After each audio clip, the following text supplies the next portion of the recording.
Welcome to Ballot Battleground Nevada. I'm your host, Ben Margiott, a reporter at KRNV News 4 in Reno. I'm passionate about making politics in this critical battleground state more digestible to the average voter and pushing past the talking points to press politicians for answers. On this show, we take deep dives into the people, ideas, and debates shaping Silver State politics. It's Tuesday afternoon deep inside the Washoe County complex in Reno. I'm in a small, fishbowl-like observation area walled off by plexiglass. A handful of election workers are running several mail ballots at a time through scanners. They've been doing this monotonous task for 3 days straight. It's taken a lot longer than election officials first thought. One thing that we have kind of run into an issue with is our scanners are not keeping up with the volume. So we've had to kind of take them apart a little bit and clean just the rollers just to make sure that everything still scans through easily. And that has been honestly the biggest issue that we have had so far. We are trying to do it right. I want the results just as accurate as we have our election results. So we're not going to hurry up and push things through because people think that we need to get it done in a certain amount of time. We're actually taking our time to make sure that everything is being read correctly, that we're doing it correctly. So no, things take time. Though it's a Tuesday, it's not an election day, rather a full 3 weeks after the election for a recount. 3 candidates who lost in the June primary demanded a recount and ponied up over $50,000 each to pay for them. We'll clarify they themselves didn't pay, rather it was right-wing donor Robert Beatles, and a payment that one person has filed an election complaint over, alleging it's a campaign finance violation. We won't focus on that payment today, or on the individual races that were recounted. One candidate who trailed by 15 votes pulled the plug on her recount midway. The 2 others requested were decided by large margins of over 1,700 and 2,300 votes, and their vote totals only changed by 1. And just yesterday, 3 Republicans on the Washoe County Commission voted against certifying the results of the recount, thrusting the county into uncharted territory. It's unclear what exactly comes next, and we will continue to follow that on News 4. But for the purposes of today's episode, we'll focus on the healthy debate that these recounts have sparked. Some have argued that it defeats the purpose to recount ballots the same way they're counted in the election, which is required by Nevada law. Many have protested this method of recount, demanding a hand recount. We want a hand recount now! We want a hand recount now! A judge Tuesday, though, ruled that, quote, nothing about the registrar's recount appears contrary to what is statutorily required in Nevada, end quote. Others have said it's unfair for a candidate who lost by 15 votes, 0.4%, to have to come up with $50,000 to foot the bill on their own. This is Reno City Council candidate Lily Barron speaking on Instagram after she demanded a recount in her race. At 4:30 p.m. yesterday, I was given 30 minutes to find $50,000 to do a recount. And I never even got close to raising that amount during the election. So if I were thousands of votes or 50 percentage points away, like some of these other candidates, I wouldn't be accepting the offer for him to pay the city of Reno. And I would have conceded, but that is not the case. This is a much different race, and it is wholly different than those other cases. All this has launched an interesting conversation. Why are Nevada's recount laws set up this way? How do other states do it? And should the laws be written this way? I wouldn't be surprised if a lawmaker tries to change Nevada's recount laws next year because of this debacle. So this week, let's zoom out and examine recounts in Nevada and consider if a change is needed. I'm thrilled this week to have that conversation with Deb Otis, the Director of Research and Policy at FairVote, who wrote a great policy paper on statewide recounts in the U.S. since 2000. She's a wealth of information on this topic, and I thought it was a great conversation. Here's my chat with Deb Otis.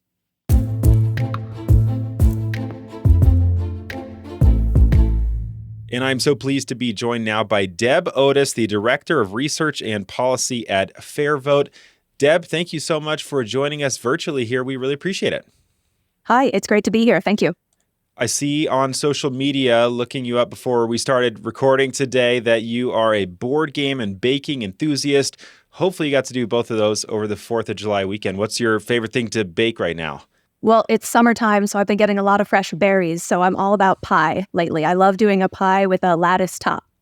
Awesome. I've got a couple raspberry bushes in my backyard, and they haven't taken over just yet, but when they do, hopefully that'll be me at some point in the future. That sounds great. Let's dive right in, though. So FairVote, for folks who might not know, is a nonpartisan organization, and you guys are working for better elections for all, according to your website. What do you guys do? What do you guys study and advocate on behalf of? A couple of our big reform priorities include ranked choice voting and proportional representation. We also do a lot around presidential elections, like the Electoral College and election recount. Ranked choice voting will be on the ballot here in Nevada, so we'll have to have you back when we talk more about that in the fall. But today's conversation is about recounts. As you know, we had initially 3 and then 2 recounts after one candidate dropped out here in Washoe County in northern Nevada. Before we dive into the specifics of those and the research that FairVote did, why are recounts so critical? And from my perspective, maybe they're more important now than they have been even in the past, with such an intense focus on the integrity of our electoral system. Absolutely. Election recounts can be a crucial part of building transparency and building confidence in the election results. If an election is really close, then naturally folks will have questions. And so I think when an election is really close, and I'm talking about just a handful of votes here, I think a recount is crucial to kind of restore that confidence that, hey, we elected the correct person. We got the person who most voters wanted. I think election recounts go hand in hand with some other best practices like election audits that, when working together, can really increase confidence. Right now, we have a crisis of confidence in our elections. Our election workers are doing a lot of work. They are some of our most underappreciated folks right now, juggling a lot of balls in running good, secure elections. And they need tools to be able to show that they are, in fact, doing this well, doing this above board, and we are electing the people who the voters asked for. Absolutely. It's an important part of the process to reaffirm, hopefully, people's trust in the system when the recount ultimately, as they did in Washoe County, showed that there was only one vote that changed in the 2 races that did end up getting recounts. So a good part of the process. How do most states do it, though? Because there has been some conversation here in Nevada, which we'll get to, where in Nevada law, you have to recount in the exact manner by which the election was initially conducted. And so here we have kind of a mix where maybe a third or so of the people are voting in person on the machines. 2/3 of people now roughly are voting by mail, and they have to count and process those ballots in the exact same way, which has sparked some controversy. Is that how a lot of states do it, or do other states require hand counts or recounting in a different method? It is most common for states to recount in the same way as the initial election was held. There are some places who will maybe choose to do a hand count after an initial machine count, but generally, machine counts have been found to be more accurate than hand counts. There can be some questions of voter intent that maybe a panel of humans would determine better than a panel of machines, but the machines tend to be more error-free, whereas humans can introduce other biases. And so I think sticking with a machine recount is a way to do this quickly and efficiently and correctly. Yeah, because some folks have argued that it kind of defeats the purpose of the recount to do it the exact same way. They want to verify the way that we did it with a different method altogether, but you're saying that could potentially lead to more mistakes if we're introducing the hand counting process, which is open to mistakes since it's being done by humans? Yes, I think so. Just the process of doing this recount means that like these provisional ballots and things like that are being re-examined a second time as part of the process. And so I think all of these procedures are in place to do a really secure machine count. Things like the logic and accuracy testing that these machines go through before every election. They went through that same battery of tests again for the recounts. Give us maybe a few examples of ballots that might change, because you would imagine with the machines, it's been described to me as essentially plugging a USB and the results are downloaded. So the machines might not change very much, but maybe it's more so with the mail paper ballots and the humans that are verifying signatures. What are some examples of when we do see results that change by 2 or 3 votes here or there? How come? Sometimes when a ballot goes to a panel of humans, they determine that they want to count a vote that a machine decided not to count. I've seen examples, I've seen images of ballots where a voter marked one candidate then put an X through that bubble after they filled it in, and filled in a second bubble and drew an arrow to the second one and wrote, "This one, please." If I look at that ballot, if you looked at that ballot, we would know immediately what that voter wanted. But the machine is just finding, oh, they filled in 2 bubbles, so we can't determine voter intent and we can't count it. And so sometimes when you go to a panel of humans, you find ballots like that get counted. But then there are also all of these other considerations where you can introduce other errors. Is it more common that the vote total, just total number of ballots cast, goes up, or that ballots are excluded when recounted? The most common outcome is that both sides in a recount gain a few votes. Rarely does the outcome change. In statewide recounts over the last 23 years, we only found 3 in 23 years where the outcome actually changed. And they were all really close elections to begin with. But typically, both sides might gain a few votes, and it doesn't really tend to change the margin. It's a great segue into this policy paper that FairVote put out recently, talking about all statewide recounts in the U.S. between 2000 and 2023. What were some of the main takeaways that you guys found after studying all of these? And the first one maybe being that they're pretty rare. We'll just read off the first kind of big takeaway here. Out of 6,929 statewide general elections in that time period, there were only 36 recounts, only 1 recount for every 192 statewide elections. So they're rare. And then anything changing from the process of these recounts is even rarer, right? Absolutely. I think one of the interesting conclusions for me was that some states are doing too many recounts, and some states are doing not enough recounts. And there's the kind of sweet spot of policy would be right in the middle, that you should have an automatic recount that the state pays for if the race is really close. By really close, I mean 1/10 of 1%, so 0.1%. We're seeing, some recounts that have more than a percentage point. If you were 49.5 to 50.5, that's a whole percentage point. We have never seen a recount change the margin in a race that big. We're talking about really close margins that you need here. And so I think states should implement these automatic recount laws, but double check their thresholds for when that kicks in. I think some states are recounting too many. Yeah, I think the state that had the highest threshold was, as you alluded to there, a full percent. And in your analysis, it looked like the only time that a recount actually reversed the result of the election, the 3 that you guys found, it was less than 1/10 of a percentage point. Is that right? That's correct, yeah. And so we recommend that threshold of 1/10 of a percentage point, because the 3 that have changed the outcome have been well below that threshold. Outcome reversals are even rare, as you guys point out. So 3 reversals in 23 years. All 3 of them occurred when the initial margin was less than 0.06% of all votes cast for the top 2 candidates.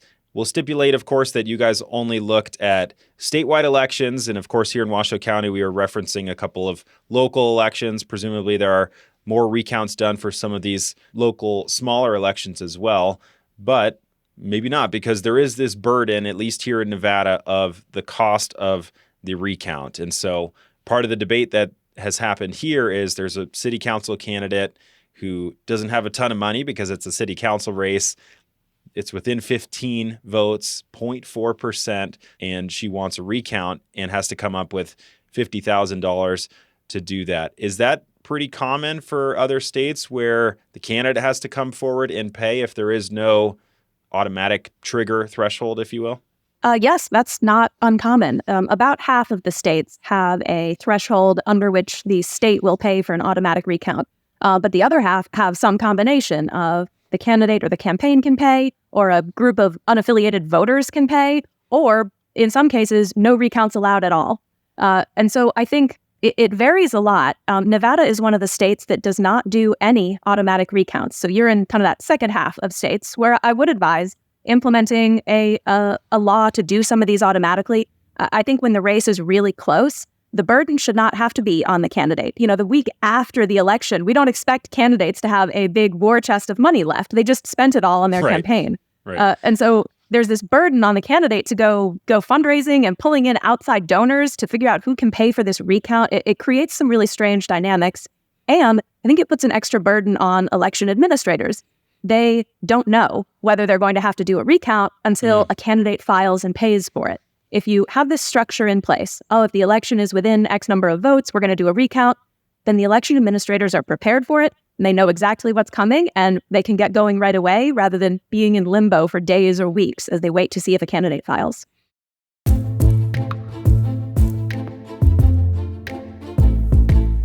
Yeah, you mentioned that strange situation. I'll briefly mention it here, which is where a right-wing activist in our community, Robert Beatles, swoops in at the last minute to pay for 3 of these recounts, including the recount for this city council candidate, Lily Barron, who's progressive homeless activist, ACLU organizer, and it, as the saying goes, politics makes for strange bedfellows. But in a race that is so close, maybe it makes more sense to have it just automatically kick in, and that's something the election officials can anticipate and prepare for. The flip side of that is you guys had referred to in this policy paper to frivolous recounts, where the margin is so large. And in 2 of our races, I think one of the margins was 1,700 votes, the other was 2,300 votes. And for a local race, that's a huge percentage of the vote that would have to be wrong in order for those to be flipped. And then there's the burden on the election officials who have to go through, in our case, a full 3-day process of recounting all of these ballots. It's paid for by the candidate, but there's still this burden of 3 days of labor for all these people in the registrar's office. What's FairVote's stance on, as you guys mentioned, these frivolous lawsuits, or recounts, I should say, the best way to find that balance, if you will, between necessary recounts for super close races, but maybe we shouldn't have recounts for races that there's a huge margin? Absolutely. We've seen a rise in what we call frivolous recounts, where a campaign or campaign donors will pay for a recount and then use the fact that a recount exists to cast doubt on all elections. And the only reason we're having a recount is because you paid for one and started one. And so, some of these are happening really in bad faith, and they are putting this burden on election administrators and making things very confusing for voters. Recounts should happen in close races, or if we have legitimate reason to think that, some ballots were missed or that there was an error. They should not be happening in these races with a huge margin where there's no chance to overturn the outcome. This is a waste of money and time, and it's a waste of voter confidence. And so I think that there should be a upper limit on when a candidate can request a recount. If you are 20 points behind, there's just no credible reason to think that you could overturn the outcome. And so I don't think you should be able to recount in those races with a really large margin either. Do states have upper thresholds for the candidate requested recounts? No, not that I'm aware of. This recommendation that FairVote came out with is a newer one for us. We have been studying recounts for over 20 years, and we just recently added this new recommendation that there should be an upper limit. And it's because of the recent spate of what we consider frivolous recounts. There are more and more of them, and they're starting to erode people's trust in a really pernicious way. And you guys mentioned actually one that happened here in Nevada just 2 years ago, the Republican gubernatorial primary. Listeners will recall Joey Gilbert's campaign paid $190,000 to recount votes in all of 17 counties here in Nevada, and he was down by 11 percentage points. I don't remember off the top of my head how much his result changed. I think it was like 2 votes up in Washoe County and maybe 7 votes down in Clark County. But with him trailing by 11 percentage points, it just was a drop in the bucket. And so you guys, I thought it was interesting, categories that high-profile Nevada recount 2 years ago as one of those frivolous ones. Yes, I think that recount did not need to happen. How is a recount a part of, and you alluded to this a little bit earlier, post-election audits? And do they work hand in hand to kind of circle back after the election is all said and done and verify these results? How do they work together to hopefully increase voters' confidence in this process? So audits, I think, are one of the best tools that we have for increasing confidence and ensuring that we're declaring the correct winners. Typically, now Nevada already has audits. Nevada's doing great on this. Typically in an audit, you check a certain number of ballots to determine, how confident are we that the final result was right, given this number of ballots that we looked at. Nevada is in the process of doing a pilot for what's called a risk limiting audit, which is considered best practice in election security and in audits. It's a newer technique. And it's, I think, the best way to ensure confidence. However, if your risk limiting audit says, okay, check 1% of ballots and confirm the outcome. Well, if it was a really close race, your risk limiting audit might come back and say, okay, we looked at 1% of ballots and we're still not confident that we got the right outcome because it's just too close. So go look at another 1%. And risk limiting audits can have you do this when the race is close. And sometimes they can even they could lead to a full recount. The race is so close that even after you've counted half the ballots, they're using a statistical technique to determine, well, are we at least, 95% confident that we got it right, given this 50% of ballots? And sometimes the answer is no. And so they'll have to keep adding more ballots in until they have that confidence. And I think that's such a nice safeguard. If you can't be confident in the results, keep double checking until you really are confident. And so that's how audits work. Recounts tend to be a separate thing covered by separate laws, but I think these two really go hand in hand because both of them are, well, if the race was close, let's just double check. It is the job of the state and the county to run elections that declare the right winner. And when it's really close, I think it's their responsibility to just double check and ensure the voters that, yes, we did get it right. Here's the proof. Give us an idea of how the policy in this realm has maybe shifted in recent years. Are states changing their recount laws and maybe their audit laws in response to kind of this crisis of confidence, as you say, in our electoral results, as driven by people casting doubt on the elections? We have seen some of that, yes. We have seen some states, over the last 8 years add automatic recount provisions. I think Kentucky is one of those that added a provision recently to do automatic recounts in really close races. What we haven't seen yet is kind of this upper limit that, if it's beyond this margin, then don't do a recount. And don't let anyone request one, unless there's a credible allegation that there was an error. Anything else that really stood out to you as unique or surprising from this paper that you guys wrote recently? I think the most surprising thing for me just was how close these races have to be in order for an outcome reversal to be plausible. I think in 2020 and 2016 and going back in all of our presidential cycles, we see the losing side in swing states start to request recounts. We saw that in 2020. We also saw that in 2016, of course. And sometimes the voter base gets all riled up. Yes, we need to recount Arizona and Nevada and Wisconsin and Florida, when in fact, maybe in all of these states, the margin was 2 or 3 percentage points. And I think it was surprising for me to realize just how unrealistic it was to be recounting and expecting a change in any of those states. And so I think folks should keep that in mind. For smaller races, like we're dealing with in Washoe County for city and county offices, the margin can be a little higher. I think it would be reasonable to recount races within 1% instead of 0.1% for these small races. I would maybe look to New Mexico, who I think has a good law on this. They have 2 different thresholds. One threshold for statewide and federal races, and another threshold for races with a smaller number of voters. So I think there are a lot of good ways to do this, good ways to move forward on this. Yeah, and as I said in the intro to this show, before our conversation, I wouldn't be surprised if a Nevada lawmaker comes to our session in Carson City next year with a recount bill as a result of kind of this drama. One last thing before we wrap up today, you guys did finish your paper with a blurb on the possibility of recounts in national popular vote elections. There has been kind of a movement, if you will, to go to the national popular vote compact, and we're still a long ways away from that, but it's worth considering from your guys' perspective. How come? One of the reasons that FairVote first started doing this recount research was Florida in 2000. The whole presidency hung on where Florida would give their electoral votes. And any number of other states also could have been the state that changed that outcome. But Florida was the one we were all watching because that was where the race was closest. There were weeks of recounts and court battles. And so this question came up because in that race, the Electoral College was really close, but the popular vote was not close. The popular vote nationwide was not within that margin where a recount could change the outcome. But in Florida, the pivotal state, it was. And so we had this question.